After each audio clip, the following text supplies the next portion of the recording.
bumili ng magic sarap. Dahil ang tunay na sarap, sa akin mo malalasap. No, no, no, no. Sa sobrang mahal ng bigas ngayon, kapag inalok ka ng pagkain, tanggapin mo na. Dahil sa panahon ngayon, daig ng walang hiya, ang taong makapalang mukha.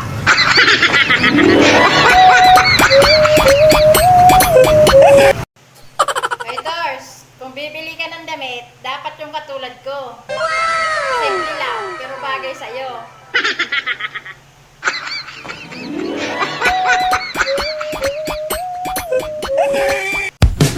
Hindi naman ako maganda.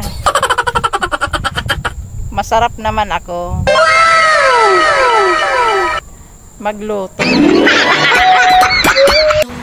Kung di mo kaya makontento sa isa, gawin mo 7 para 1 linggong pag-ibig.